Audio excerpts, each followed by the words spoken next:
Welcome! Today is the 25th of March 2025 and here we are in the studio in the Netherlands and we are going to have another webinar.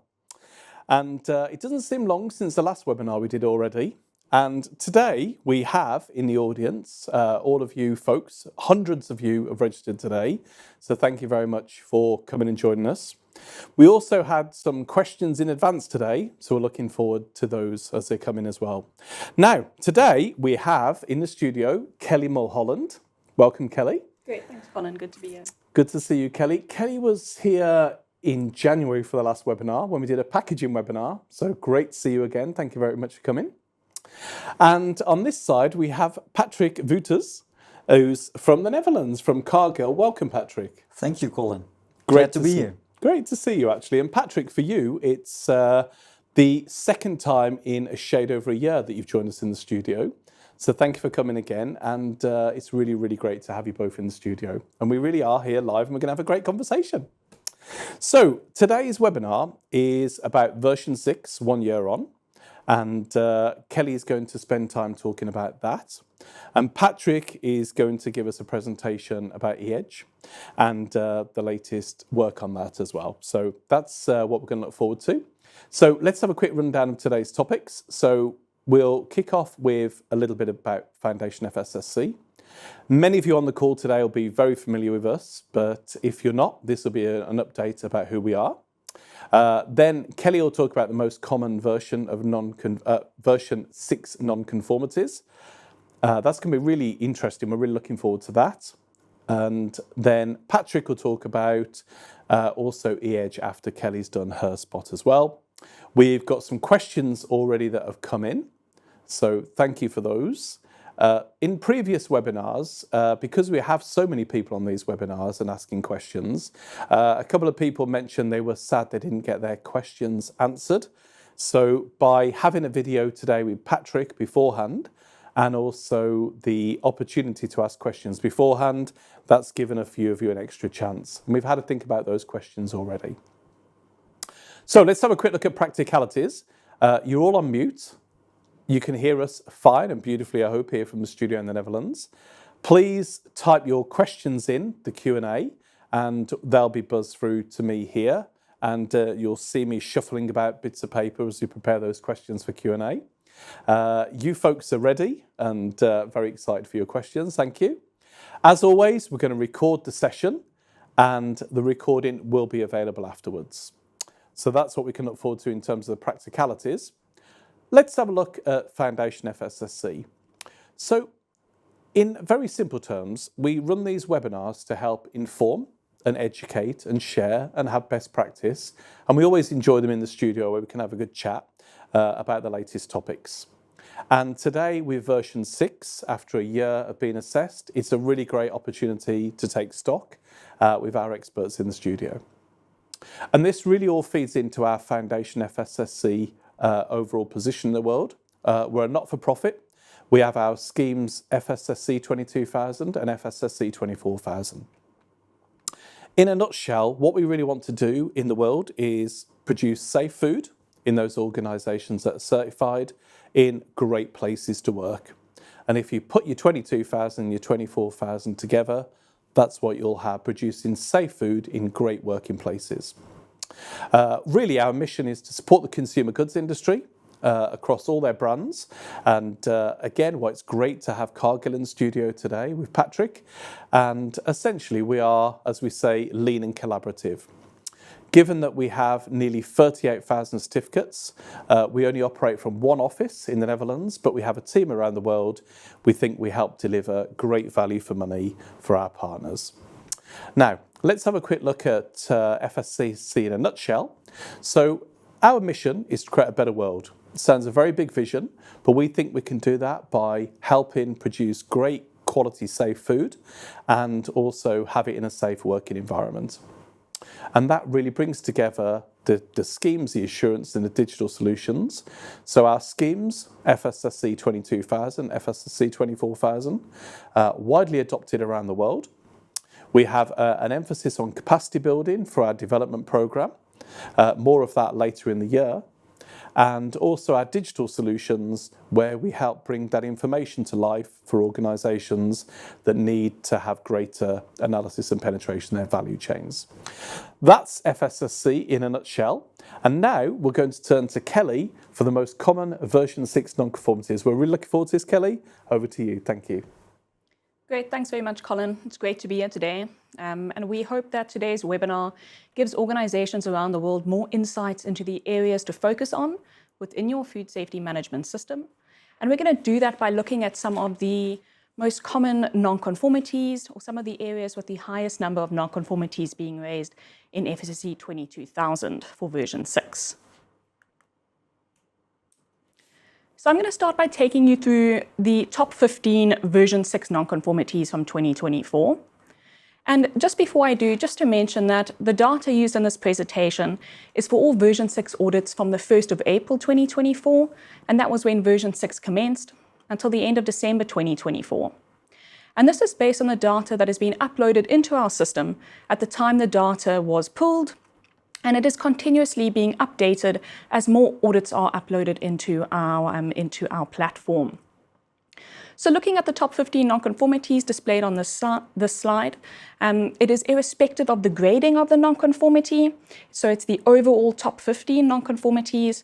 And as I go through the presentation, I'll take you a bit through more on the critical nonconformities, the majors, and the minors. But to start off and looking at the overall nonconformities, within these 15, you will notice that many of these are the new or the updated FSSC 22000 additional requirements. So you see within the top 15, number 1 being on quality control, which was introduced with version 6. Number 3 on food safety and quality culture. Number 7 relating to environmental monitoring. 8 on the management of allergens. And then you can see number 9 relates to the important new topic that we introduced into version 6, and that was on food loss and waste.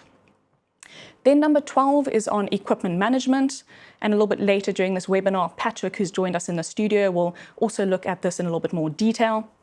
And then number 15 relates to the management of services and purchased materials. So those that I've mentioned to you now are part of some of the new or the updated FSSC 22000 additional requirements. And later during this webinar, I will look at the most common nonconformities relating to quality control, food loss and waste, and equipment management in a bit more detail.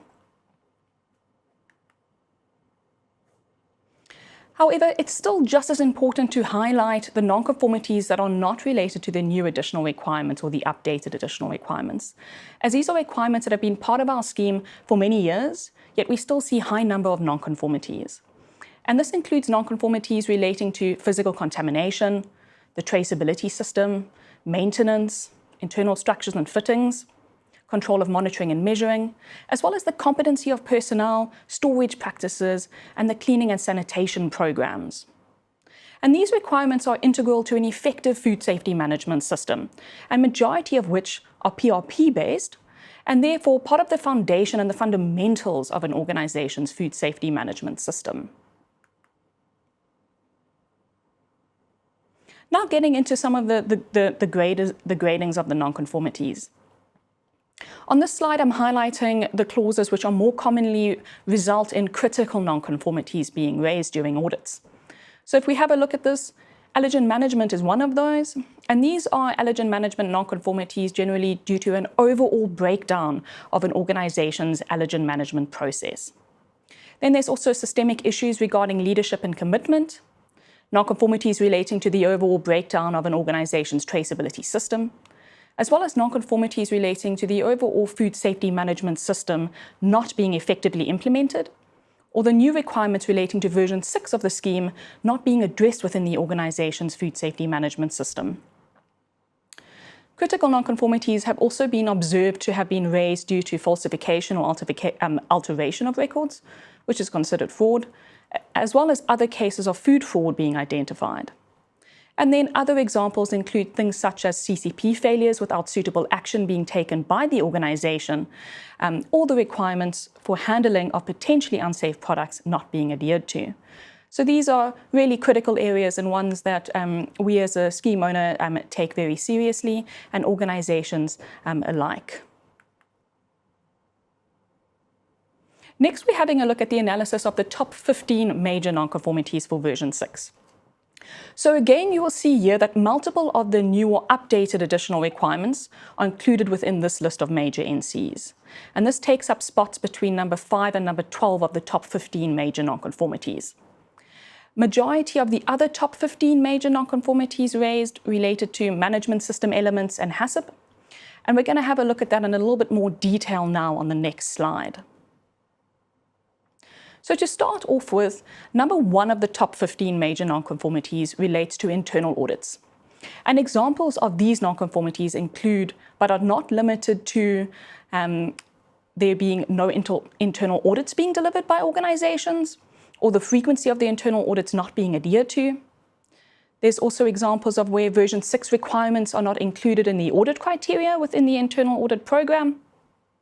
It's also been noted that there's been insufficient evidence being available to demonstrate that the internal auditors are competent, or it's also found where these internal auditors are not impartial or independent of the processes in which they are auditing. And then another example is where the internal audit program is not taking into consideration the importance of the processes concerned or the changes to the food safety management system and the results of monitoring and measurements or previous audits when developing the internal audit program or when establishing the frequency based on risk. Looking at number 2 of the top major 15 nonconformities is on the traceability system. And good to point out here is that traceability is one of the core aspects of your food safety management system and needs to be fully operational and entrenched and continuously implemented within your organization, as gaps in traceability can have a far-lasting impact and need to be one of the cornerstones of your system. Number 3 on the list relates to nonconformity and corrective action, which includes nonconformities relating to repeat NCs from previous audits, insufficient evidence being available that the organization has done a thorough root cause analysis and is able to sufficiently determine that root cause in order to eliminate the cause of the nonconformity and to prevent its recurrence. And then also another example is of corrective actions not being undertaken for nonconformities identified by the organization, such as during internal audits or where there's deviation in PRPs such as pest control, or where there's customer complaints, so not taking the relevant action for the nonconformities that are identified. Then when we have a look at number 4 on the list, it is on the monitoring systems of CCPs and OPRPs. And controlling your CCPs and your OPRPs is imperative in ensuring that significant hazards have been eliminated or reduced to an acceptable level and ultimately contributes to the assurance of food safety for your organization. And likewise with the previous point on monitoring of CCPs and OPRPs, number 8 of the top 15 major nonconformities relates to control of monitoring and measuring. And this needs to be effectively managed within your organization to ensure that the monitoring of these control measures is done accurately. Number 13 relates to competence, and an organization needs to determine the necessary competence of the persons within their organization, and especially for those who perform work that affects the organization's food safety performance, as well as the effectiveness of their food safety management system. And additionally, that the persons, including the food safety team and your food safety team and leader, have the necessary competency to undertake their roles. When we look at some of these common nonconformities against this clause, we're looking at things such as insufficient evidence being available to demonstrate that those responsible for implementing the hazard control plan, so the plan that is managing your OPRPs and your CCPs, that they have been found to be effectively trained or competent, or that when interviewing personnel on the shop floor, it's found that the competency couldn't be demonstrated during that interviewing process. Another example of nonconformities relating to competence is where there's insufficient evidence available to demonstrate that the food safety team or team leader is competent in the latest version of the scheme requirements as well. So these are really important areas for organizations to consider. Then number 14 on the major nonconformities list is on validation of control measures and combination of control measures. And nonconformities here include things such as there being insufficient evidence available to demonstrate that the selected control measures for those CCPs and OPRPs, that they've been validated. Or examples also include where validation doesn't demonstrate that the control measures are actually capable of achieving the intended control of that hazard. And then ending off that top 15 of major nonconformities is nonconformity relating to preventative and corrective maintenance, which is really important for organizations to address, as it's something that is commonly seen as an area with numerous nonconformities within organizations. Now we're going to look at the top 15 minor nonconformities. And again, it's clear that many of the new or updated additional requirements are included on this list.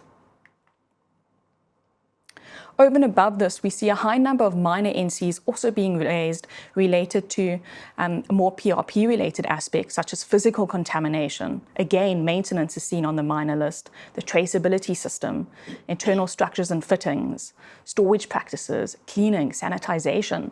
So these are really important areas that organizations need to focus on. And then something that also needs to be highlighted is that you will note that amongst the minors and majors, there appear to be some commonality and some common areas. So within and between both top 15 major and the top 15 minor list, you'll see that there's certain requirements that are appearing on both of these lists. And this includes all of the ones that are currently displayed on this slide. So from management of allergens to competency, traceability system. So these are areas that organizations need to focus on. And then also additionally, just to point out, you'll also notice that the management of allergens appears on all three gradings, so on critical, major, and minor. So really an area that requires focus from organizations. Now to get into the next part of today's webinar. And this is where I'm just going to speak to you in a little bit more detail about some of the most common NCs relating to some of the newest additional requirements that we added into the scheme. So over the next few slides, I'm going to look at the most common NCs for quality control, for food loss and waste, and then ending off on equipment management. So starting with quality control, the four most common areas for nonconformities include nonconformities relating to the quality control parameters, their implementation, as well as product release. So including not defining the parameters or not implementing or monitoring the parameters, as well as not defining or implementing product release protocols. Then additionally, quantity control procedures, such as the lack of a quantity control procedure or the organization establishing a procedure, however, not effectively implementing it within the organization. Then some of the other nonconformities that are most common seen within the quality control additional requirement relates to the removal of labeling and packaging from the previous run, so not adhering to this, not implementing it. And additionally, line start over and changeover procedures not being effectively defined by the organization or not being adequately implemented. So how can we help you with regards to this? So in relation to this additional requirement, FSSC published a mandatory scheme interpretation article on quality control in October 2023. And the detail within this scheme interpretation article is mandatory to be adhered to by organizations. And it was developed and implemented in order to ensure that organizations had the clarity and the understanding with regards to this additional requirement. So if your organization has not already downloaded it, we really recommend that you do so soonest. And this article includes further clarity on the quality control requirements and how to go about implementing them. And it's addressing topics such as the quality policy, quality objectives, defining your quality parameters, establishing your quantity control procedures, and so on. And then over and above the mandatory information included within the scheme interpretation article, there's also a voluntary section on guidance for organizations. So please do go and have a look at that. And then just out of interest, just to mention that there's also another mandatory scheme interpretation article relating to laboratory analysis on our website. So again, if you haven't had a look at it as of yet, please do so. So next we're having a look at food loss and waste. And this is one of the new requirements added into the scheme. And with the most common NC year being relating to the documented policy, objectives, and the strategy related to food loss and waste. So this includes organizations not having defined their policy or objectives or strategy by the time of their version 6 upgrade audit. So although this is the most common NC relating to food loss and waste, it's still, however, good to note and positive to note that over 90% of organizations audited against version 6 in 2024 were found compliant with this requirement and are working hard towards helping the fight against food loss and waste and to make a positive impact on the world. So we really do also just want to give a big thank you to all of those organizations out there who are already implementing and meeting this requirement. So again, how can we help with this requirement? So we have published a guidance document on this topic in September 2023. So please do go and have a look at our website under our guidance documents for the FSSC 22000 scheme. They're freely downloadable. And this guidance document gives a background into food loss and waste. It gives a guidance for the implementation of this scheme requirement, including the 3-step process of target, measure, and act, and also includes specific guidance depending on your organization's food chain category or sector. Also good to note that we held a webinar on food loss and waste in 2023, and then we followed that up with a webinar earlier this year on the role that packaging also plays in reducing food loss and waste. So that was held previously, and both of those webinars and their recordings are available on our website. So please do go have a look for these under the events section, and you're able to access that recording as well. Now moving on to equipment management.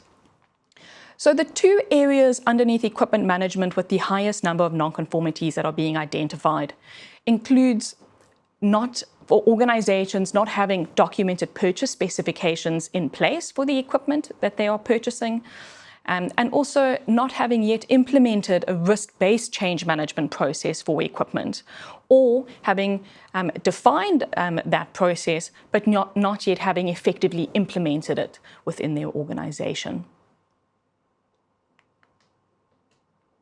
So moving into my final slide for my portion of the webinar, in relation to equipment management. Also good to note that FSSC published a guidance document on this in September 2023 as well, and we highly recommend that organizations refer to it and make use of the guidance to aid in giving you a better understanding of this requirement and how you can go about implementing it within your organization.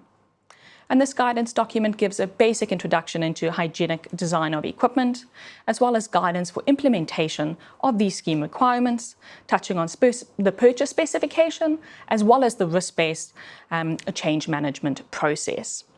We also held a webinar on this topic. As Colin alluded to earlier, Patrick joined us for that webinar during 2024. Again, you can also access that webinar's recording under the events section on our website.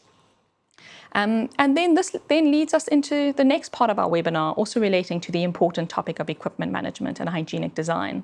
So Colin, I'm going to hand back over to you. Thank you very much, Kelly. As we said earlier, as a not-for-profit foundation, we also have as our purpose about informing, sharing, discussing and sharing best practice. And I think the presentation you did there, Kelly, was excellent. We're so lucky to have you, and so lucky to have you back in the studio again to share that vast knowledge that you have. I'm sure that many people in the audience would have really benefited from that. I know the market representatives in my team in FSSC, they get a lot of questions about nonconformities, and they often do presentations on it thanks to the great work that your technical team do. So that's that portion. And we've got the webinar done, and there's lots of questions coming in actually, so we'll do our best to take some of those later. Without further ado, we're now going to turn to Patrick, and Patrick's going to give us an update on the latest new guidance from EHEDG. And Patrick, it's over to you. Thanks you very much again for coming, and enjoy the next part of the presentation, everybody. Thank you. Thank you, Colin, for the nice introduction, and also Kelly, thank you for inviting me to come to this webinar. let us have a look what I have on my agenda, and I'm very happy and pleased to be here to explain to you a new guideline that the EHEDG organization has developed. And this is all about hygienic design risk management. So what I would like to do today is first briefly explain to you the EHEDG organization, in case you have not heard about this organization before. And then I like to start to explain to you the new guideline, go into some more details. I also like to present examples of an hygienic design risk management approach, and I'd like to finish off with some closing remarks. So first about the EHEDG organization. As the FSSC organization, the EHEDG organization is also a non-profit organization. It was founded in 1989, and basically it consists of multiple stakeholders in the food industry, all with an objective on managing and looking on requirements to manage hygienic engineering and design. Now, hygienic engineering and design is an important prerequisite for equipment as well as buildings in which we are doing food manufacturing activities. And hygienic design is basically helping to manage food safety and quality, but it will also help you to be more effective in your production process, and it will also help you to be more sustainable. Because if we are designing equipment that is easy cleanable, we need less water, less chemicals, we have less waste, and all resulting in more effective production processes. So let us have a look at the guideline. And this guideline was actually developed based on the fact that new GFSI benchmarking requirements were published. And this guideline helps you to manage and assess food safety and quality risks, and how can we best manage that by design. Of course, you are able to manage things also by procedures and practices, but if you can manage it by design, it will save you a lot of potentially errors that will happen during operational procedures.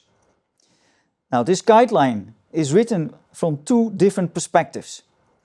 So we are looking at, okay, how is a food producer doing their risk assessments and what do they need to consider, versus how are suppliers of equipment or building elements also looking at hygienic design risk management to manage food safety and quality, and how can we provide their guidance such that this is a well-defined approach. Important to realize is that the way the guideline is written, we are looking at both legacy situations, so existing situations, and how can we assess if the hygienic design is properly addressed and if there are the right procedures and practices applied to manage the situation effectively. Next to that, we are also focusing on new situations, so new equipment or new buildings, and how do you design that effectively. Now, what is important to realize is when we talk about new, we have a difference between so-called unassigned equipment, so you don't really know yet for what type of application the equipment will be used, versus so-called assigned or bespoke equipment, which is often custom-made and made for your particular application. Now, these are two different types of situations for which we have to define what we in the end need to specify to make sure the equipment is hygienically designed or the building is fit for purpose. So when we look at this guideline, we start off with explaining what are now the typical hygienic design objectives that we need to fulfill. And it's important to realize three important aspects. And that is first that the equipment or the buildings are designed to prevent so-called ingress. Ingress of any unwanted materials that we try to prevent entering our food production process. Now, and of course, typical ones are preventing of any foreign material entering, or any microbes entering our food production process. The other objective is to prevent microbiological growth. And in order to prevent that, we have to have cleanable equipment, for example. Next, it is about prevention of accumulation. And that means that we like to have everything designed to prevent things sticking or get stuck inside the equipment or inside the building. And again, keep in mind here that we are looking at prevention of accumulation during, for example, production, but also during cleaning or during other activities that happen with your process line. So keep this in mind, your understanding your hygienic design objectives. In order to achieve those objectives, we have defined hygienic design principles. And this guideline gives you a brief introduction into the principles that we are using in our risk management approach. And I'd like to highlight also another guideline that the EHEDG has written, which is the so-called document 8. And in the document 8, we are going in much more detail on explaining the hygienic design principles. Now, there are other guidelines in the EHEDG organization that even go in more detail, and I certainly recommend you, and I will later give you the EHEDG website where you can find all the information.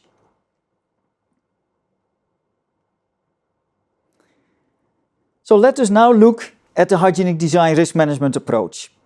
And this slide basically provides a summary of the main steps to take to do this process well. We start off with really understanding the scope, the context, and the criteria that you need to take into account when you assess a certain situation. The guideline provides you with tips and tricks to do all those steps in an let's say, consistent way. Also very important, and that is also often said in any type of food safety quality management, we recommend you to do this in a cross-functional, multidisciplinary team. And this is particularly relevant such that we are making sure there are no blind spots and that we are looking at this from an engineering perspective, from a food safety quality management perspective, from a maintenance perspective, so that we have this multidisciplinary team coming together to discuss things in the right way. Then we are going to assess the risk. And important in this assessment is that you also take into account the so-called different life cycles of the equipment. And I will come back to that in the next slide. Then it is about designing and defining the requirements for your product and process, and understanding the conditions that you want to operate your factory in. Very important when you have defined all those design requirements is that you are doing verifications and that you are checking the associated documents related to this process. Now, I give here some examples of technical engineering documents that are important to review while you're doing your hygienic design risk management. So looking at technical drawings, looking at P&IDs, looking at plant layouts in order to manage those risks appropriately. Now, finally, when you have done, let's say, all your activities, of course, we also need to perform plant visits if you are in a legacy situation, or when you are designing something new, you will do that when everything is designed. And then it comes to managing any remaining risks that you have identified. So those elements that you cannot manage by design, you have to come up with procedures and practices. Now, and ultimately, we need to validate and verify and monitor that everything that we have done is managed well, and that all the risks are mitigated to the appropriate level. So this is in a summary, the risk management approach. And of course, the guideline explains more details. Now, before we go into some more details, I'd like to highlight again the importance of looking at the different life cycle elements of equipment and facilities. And we identify in the first case, the design phase. So this is when the equipment and when the buildings are not yet, let's say, constructed and ready. This is the phase where we are looking at drawings and when we are assessing if something is by design able to be fit for purpose. Now, then the next life cycles are really related to the physical entity when something is ready. So this is about engineering and construction. It is about installation and commissioning. It is about how do you operate ultimately the equipment or the building. And very important in the life cycle is that you understand not only operations but also the cleaning associated to the operations, the maintenance activities, and ultimately change management. And that during all those stages you are thinking about hygienic design.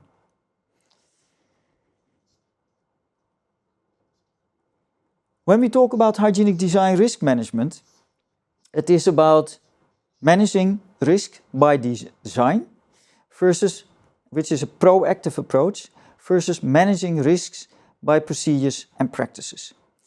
Now, of course, we hope that things can be managed by design, but especially in a legacy situation, we sometimes need to rely more on procedures and practices. Now, and that is also explained in the guideline in more detail on how do you go about that and how do you assess that. When we are talking about the risk identification, in the guideline we are clearly explaining the process of how do you identify a hygiene risk, how do you then analyze it, evaluate it, and how do you come to the right risk description as well as to potential mitigation activities. Now, and that mitigation is of course where EHEDG is strong and where EHEDG has a lot of knowledge about, okay, how do you mitigate an identified risk? And again, the guideline provides loads of guidance on how to mitigate risks that are identified properly. Now, with any approach like this, it is important to record your findings and to report out what you have been doing. That is your evidence to, for example, auditors, to show, hey, this is what I've done, this is how I determined my risk, and this is what I have done to mitigate that identified risk. And next to that, of course, it is showing that evidence that you have mitigated that risk then adequately by your verification, your validation and your monitoring activities. So important is to show that evidence. And we again provide in the guidance document some clues on how to approach this. The guideline document is having loads of tips, and especially in the appendices you will find checklists, you find relevant information on how do you go about this. We also provide you with some examples of different situations where a hygienic design risk management approach has been applied. Now, and I want to highlight that there is no one size fits all. It really depends on your situation, your particular equipment or your component or your building, on how you approach it. But again, many examples are provided, and I encourage you to have a look and see what you can learn from it and see how things can be applied for your situation. I'd like to finish off now with providing some examples. And just two simple examples of hygienic design risk management. And I'd like to start off with a legacy situation. And on the picture here, you can see a so-called lobe pump. And this lobe pump is used for a tomato paste production line. Now, some of you may recognize this pump, and even some of you may see on the outside what type of pump it is, or even see that this pump potentially could be difficult to clean. But a lot of you may not recognize that at all. Now, and what is important now is to, okay, how do you start to recognize that a certain situation is actually less fit for purpose than you potentially thought. So in order to assess that, we are providing you here with a table where it's important to understand, okay, what is the life cycle? What are, during that life cycle process, potential contaminants? And how can those contaminants enter your production process? We also provide here then some examples of certain hygiene risks that have been identified. Now, in this particular case, we say, okay, a pump needs to be lubricated. So the question is, okay, how do we manage to prevent lubrications from entering the pump? And how well is this managed by design? And for that you need to look at the technical drawings of this particular pump. We all know that we have a requirement to use food-grade lubricants. But we also know that food-grade lubricants are only allowed to be incidentally in contact with the product. So how does the pump design basically prevent lubricants from entering? That's basically a question. Also, cleaning is an important life cycle element. And in this case, we want to make sure that the pump is properly cleaned. And also, after the cleaning, is fit for purpose to start up the line again. Now, this pump is actually, by definition, not cleanable in place. Information that I happen to know about this pump. If the pump is assumed to be only cleanable in place, so by applying a CIP procedure, we really need to validate if that is indeed the case. And if the cleaning is indeed effective enough to clean this pump. Now, for that you need to open the pump, you need to monitor, you need to verify if things are cleanable in place. What would be better is an alternative pump. And in this case, we have a pump in a drainable position. We have selected a pump that is really cleanable in place.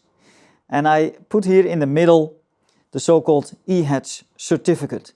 This pump is EHEDG certified. And what does it mean? It shows that this pump is by design easy cleanable, meaning it is, according to our test procedures, equally cleanable to a straight piece of pipe.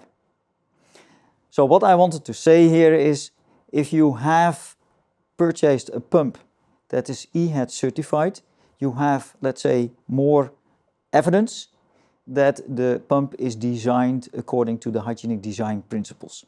So this is saving you some additional work to assess the pump yourself and to determine if the pump is indeed fit for purpose. Of course, you always need to apply in every situation a cleaning validation for your particular process line. If time allows me, I'd like to continue with one other example. And for this one I choose not equipment, but I choose a building design. And in this case, not a legacy situation, but a new building design. Now you can imagine building design is complex. Loads of factors need to be taken into consideration when building a new plant. And in the guideline we have provided information, checklists on which elements you need to think about, and also on assessing the scope, context and criteria, which is illustrated on this slide. So this is the example from our guideline, and I encourage you, there's a lot of text on the slide, but I just wanted to highlight that in the guideline we provide information on how to do a scope, context and criteria assessment for a building design, and particular in this case for a particular room. Also, like to explain, I mentioned the elements in a room, and this is just an overview of all the elements in a room, ranging from ceiling to drains, to lighting, to floor design, window design, and what are the typical contaminants that may be caused by inappropriate design. How do you go about this, and what kind of hygiene risk do we identify, and how do you then finally come with proper mitigation measures for each hygienic design principle. So you recognize here again the 5 principles that I mentioned at the start of my presentation. And for each hygienic design principle, you need to determine then what are the right mitigation measures by design to manage the identified risks appropriately. So that brings me to the end of the presentation, and I like to summarize once more the benefits of this guideline. So first of all, we have a hygienic design risk management approach defined with a very systematic, iterative process on how to assess during different life cycles of equipment and buildings the risk, and how do you manage that by design. Also, I'd like to highlight that we are looking at the correct communication between the end user and the supplier, and that we all understand the risks in a similar way, and then come to the agreement on how do we come with the best user requirement specifications, and that everybody understands those in the right way. Highlight again how important the risk reduction pyramid is, and how do you go about risk mitigation. The various checklists that are very beneficial to you, and to come to the right risk reduction measures. Now, I realize there is a lot of information to share. I went only through some top-line aspects of the guideline, but I encourage you, if you have any questions, you can address them now in our webinar. But if you have later on questions, I'm more than happy to help you and guide you further wherever you need guidance. Thank you. Patrick, thank you. That was very comprehensive, incredibly detailed. And I mean, you two folks could have a whole day together in the studio, I'm sure. Now, what you might want to do, Patrick, is grab a glass of water, a sip of water. I'm going to come back to you in a moment with a couple of questions, actually, from the live feed. While you're composing your thoughts for a moment, we're going to extend by a couple of minutes to take a couple of extra questions because we have so many. So I'm going to come to you in a moment, Patrick, with a question. But one bit of anecdotal feedback. Last week, FSSC were at the IFE event in London. We had a small stand there, and lots of people came over and actually mentioned our webinars and said how grateful they were that we did them, and they were so professional. So thanks to all of those that came over and had that conversation with us, and great for you both to be here to kind of reaffirm that's why we do this.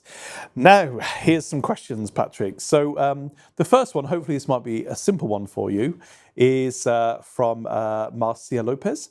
And Marcia asks, is Guideline 58 available in Spanish? That might be a quick one for you. And if it's not, will it be? That's a very good question. At the moment, the guideline is available in the English language only. The EHEDG organization does translate guidelines in 4 different languages: French, Spanish, German, English. And that's work that is intended to be planned but has not been completed. So, very relevant question. Thanks for asking, and it shows again the need to also have our guideline available in other languages than English. It's often a question that comes up, that one, Patrick. Thank you. I'm going to ask you another one, and Kelly, you might want to jump in on this one too, actually. So, Patrick, this question is to you. To audit equipment management, if the auditor faces a lack of technical knowledge in the hygienic design, how could we improve on this for the auditor's knowledge? So basically, how can we upskill auditors? That's often a question we have. And let me put that to you first, Patrick, and then Kelly, you may want to jump in as well afterwards. Yeah. So Patrick, any thoughts on that one? So how do we increase and improve the technical knowledge of the assessors, particularly in the area of hygienic design? Thanks, Colin, and thanks again for bringing this up. I think it's a very relevant question, and of course we don't expect auditors to be super specialists on hygienic design itself, but at least they should have a fundamental knowledge about and also being able to recognize, let's say, unhygienic situations. So the EHEDG organization does provide trainings in hygienic engineering and design. We also have some e-learning modules available. So that is a first step. So I suggest have a look at the EHEDG website, look at the training offers and see if there's something there. Of course, we can always organize bespoke trainings. So if there is a clear need, I think we can certainly accommodate that and see what other opportunities are outside the already available training courses. And I know, Kelly, you have attended one of the trainings in the past. So I have. It was brilliant. And maybe also to add, we as a foundation, we also put out harmonization program modules to our auditors. And equipment management has been one of those that we've also put out so that we can also help upskill and ensure that there's a consistency of knowledge. But like you say, not at a super specialist level, but at a level to be able to assess and understand what is expected of the organization. But very good question. Thank you. And that question was some Tuck. And what we're going to do now is we're going to turn to a couple of the questions we had before the event. This time we did something a little bit different. We invited some pre-questions, and I'm going to turn to you first of all, Kelly, for the question. And the question is from Valiola, and it is, why are food machinery manufacturers not included in the food category? No, really great question. And maybe just to add there that the normative standard that's used for food safety management systems, ISO 22003, it does include a category J, for equipment manufacturing, as well as for hygienic design of equipment and of facilities. And that is possible to also for an organization to look at ISO 22000 for that, for instance. That certification is possible. It's not incorporated into the FSSC 22000 scheme, but that category and the potential for that with ISO 22000 is possible for organizations at this time. Thank you, Kelly. And we'll go straight on to the next one, actually. So I'm conscious of time already. We've had such a full event. Next question is from Joanne, and that is, how can one improve quality control process management? Kelly, can you take that question too, please? Sure. Thanks, Colin. So with that, maybe just to start off with, when it comes to the FSSC 22000 scheme, we're not looking at a full quality management system. So we're incorporating elements of quality control into the food safety management system. And from that aspect, we require a policy to be in place, objectives to be set. We require quality parameters to be established for finished products. So from a perspective of the scheme, it's not a full quality management system. But if you are needing assistance with how to improve or how to implement those quality control requirements, as I mentioned earlier in the webinar, we do have a scheme interpretation article available, which does go through certain of those elements, establishing your quality policy, your objectives, defining your parameters. So we do recommend that you have a look at that. But over and above that, an organization can also consider an ISO 9001 or a quality management system certification to further establish within the quality management space. Thank you, Kelly. I think what we'll do is we'll take 5 more minutes of questions and then we'll start to wrap up because I'm sure some people have planned their time accordingly today. But Patrick, I'm going to turn to you now. There's a question here from Mikio. I'll look down to read it, of course. I would like to be introduced to any reasonable purchase specifications used to procure production equipment for the manufacture of hygienic food and other products. For example, a form that companies of EHEDG guidelines or comprehensive list of items to be considered. Our company is in the plastic food container manufacturing business. So very specific question there before today from Mikio. Could you entertain that answer, please, for us, Patrick? Thank you, Colin, and also thank you, Mikio, for asking this question. So in our guideline, we have not, let's say, come up with a, let's say, user requirement specification listed out which things especially to look for. However, we are providing lots of aspects to consider.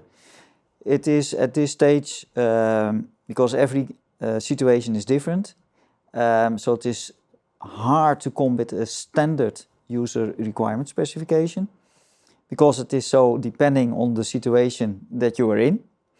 However, I suggest that you use the guideline to create your own user specification and highlight those elements that you are believing needed to be present. So user requirement specifications are of course user dependent or user specific. That's why it is called user requirement specification. But I do believe there are, we could do more as an ES organization in this space, but we have not done that yet. Thank you very much. And so folks know we've got more questions here from Turk, Elizaveta, Mohammed, Marcia, more questions, Jovan. We're not going to get time for all of those questions today, but you can see we've done our best. But let's have one or two more before we do wrap up. Again, great to get those in advance, particularly because of your video there, Patrick. But one here for you, Kelly, now. Melina, this is from Brazil, I think. In Brazil, food contact regulations are different from EU-USA regulations. In FSSC's understanding, do the suppliers need to meet both local requirements as well as the FDA/USA laws to sell food contact equipment in Brazil? And what I love about this is it really shows how really global FSSC is in our footprint. So with that question from Melina, Kelly, would you like to answer that one, please? Sure. So to start off with, the organization needs to comply with their local legislation in order to operate. But additionally, depending on where your organization is selling that equipment to, so where the country of sale is, you will also need to adhere to that legislation in order to sell the equipment to those areas if they are requesting or if they have specific legislation that has to be met for those pieces of equipment. Thank you. Hopefully that answers your question there, Melina. For the sense of time, I'm going to jump a couple. We have a question here from Prihato, and Kelly, I'm going to turn to you for this one. And again, because it's very topical for the new version 6. Can determining food loss and waste targets be viewed as equivalent to quality objectives like reducing rejects? Can you talk to that one in particular for us, please? Sure. For Prihato, thank you. Sure. So it's not necessarily that they're equivalent, but you may find that the one does have an effect on the other. So if you are reducing your rejects, your quantity rejects in production, you might then find that you are then also reducing your food loss and waste, and therefore meeting or contributing towards meeting your food loss and waste target. But it's not necessarily that your food loss and waste target will be the same as your quality objective. They still need to be considered separately, and you need to have a look at in the aspect of which requirement you are covering, and make sure that you are covering both your quality objectives and also considering your food loss and waste targets. But there are times, yes, where they might contribute to each other, but you still need to consider both aspects. Great, thank you, Kelly. And a great question there from Prihato, thank you. So great to have this depth, and like all the questions today from all around the world, very comprehensive questions. I'm going to save the last question here now for you, Patrick. This is Magalis, again, a question inspired by the pre-recording. During the installation phase of new equipment on a water bottling line, we detected threaded connections with Teflon tape. Does this practice comply with hygienic design? I would like to hear your consideration. very specific on that one, but very technical, and that's what we're all about. So could you answer that one, Patrick, before we wrap up? Thank you. Yeah, indeed. Very technical question, but I like to approach it basically taking that hygienic design risk management approach into consideration. So when you are facing such a situation, really understand context criteria. In this case, you're talking about a water production line. Then you try to understand, okay, which risk do I see happening when I have threaded connections with Teflon tape? And then you come up with the right design measures. Now, Teflon tape threaded is not hygienic. And then you need to understand, okay, is this now causing a risk in my particular situation or not? Now, in my view, this is not hygienic, and I would, even for a water line, I would design it out. Just to make sure we have no accumulation, no issues with cleaning, because even water, although very limited microorganisms can grow in water, we still want to make sure that those microorganisms that are able to become an issue, like Pseudomonas or some other organisms, are not able to proliferate and become an issue. So I would try to avoid this in your production line. Thank you, Patrick. Great answer there for Magalis. And that's what it's all about, really, isn't it?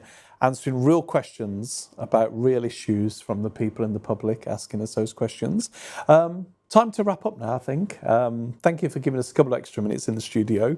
So, first of all, to give you a quick heads up, really. So, next month, a month today, in India, we have another one of our live Insights events. That's going to be in Chennai, 1 month today. And we're really looking forward to that one. A real focus on FSSC 24,000. As we said at the introduction, what we're all about in FSSC is making the world a better place through great places to work and production of quality, safe food. And we do that with our regional representatives that'll appear on the screen, where you can contact the team. Thank you. So in our regional representatives, I'd like to mention our newest member of the team, Jason, who's joined us in Africa. We now have coverage across the whole of Africa from a market representative perspective, as well as a team out there as well, working in the technical and the IP teams. And across the world, our team are always available to do presentations, go more in detail, and work with our technical team as well. So that's our team. I'm Colin Morgan, the Market Development Director, and it's been our pleasure today to bring this webinar to you from the studio. And I'd also like to thank not only the team in the studio today, but also the brand strategy team who do all the hard work on registering everybody, the studio here in the Netherlands, and of course, all of you today that have dialed in. And there's been several hundred people live today, as well as many more registrations who can listen to the call afterwards. And thank you with that. Thanks both of you. And until the next time, thanks for joining us today, and hopefully you enjoyed the presentation. Bye now. Thank you.